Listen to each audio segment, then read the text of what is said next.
कुछ कठिन फैसले के पीछे की कहानी। एक लड़का जो करीब 23 साल की उम्र का था, वह गांव से शहर आया था। वह व्यक्ति अनपढ़ था और कुछ रुपए लेकर नौकरी की तलाश में शहर आया। वह एक बड़ी कंपनी में नौकरी के लिए गया। उस कंपनी के मालिक ने उसे कहा कि इस फर्श को अच्छे से साफ कर दिया तो तुम्हारी नौकरी पक्की समझो। फिर क्या था, उस आदमी ने उस आंगन को अच्छे से चमका दिया, जिसे देखते ही मालिक ने कहा तुम्हारी नौकरी पक्की, तुम कल से काम पर आ जाना। बॉस ने उस आदमी को बुलाया और कहा कि अपनी एक फोटो, ID प्रूफ और ईमेल भी बता दो। उस आदमी ने तुरंत कहा, साहब मेरे पास ना तो कोई फोटो है और ना ही कोई ID प्रूफ, ईमेल ID है। बॉस ने कहा, अरे हमारी बहुत बड़ी कंपनी है, हमें हर काम करने वाले व्यक्ति की फोटो, ID प्रूफ और ईमेल चाहिए होती है, ये जरूरी भी है। आज के युग में अगर तुम्हारी ईमेल और ID प्रूफ नहीं है तो तुम्हारा कोई अस्तित्व नहीं है। मालिक ने कहा, माफ करना पर तुम्हें इस नौकरी नहीं रख सकते हैं। व्यक्ति निराश होकर बाहर आ गया। अब उस व्यक्ति के पास में सिर्फ 500 रुपए बचे थे। उसे सामने एक टमाटर विक्रेता दिखा जो कि टमाटर का होलसेलर था।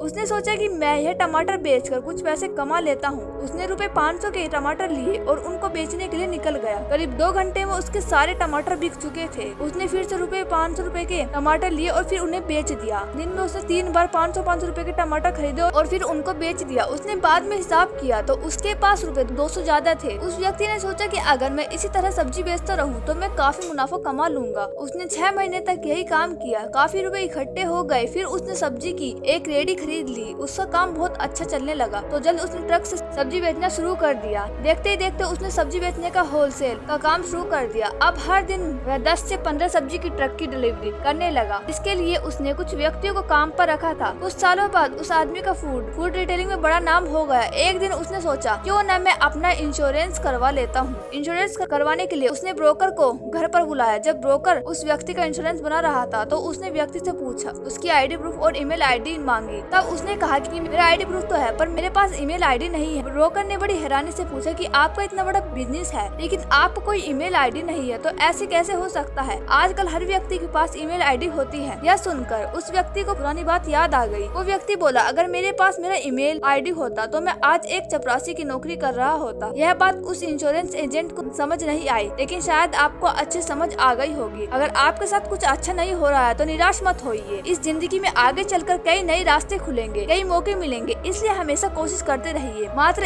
एक हार के बाद धैर्य मत खोए। क्या पता कामयाबी शायद आपकी अगली कोशिश की प्रतीक्षा कर रही हो, इसलिए हमेशा कोशिश करते रहे। कौन सी कोशिश अब आपको अच्छा दे जाए यह आपको भी नहीं पता चलेगा। कहते हैं ना, कोशिश करने वालों कभी हार नहीं होती।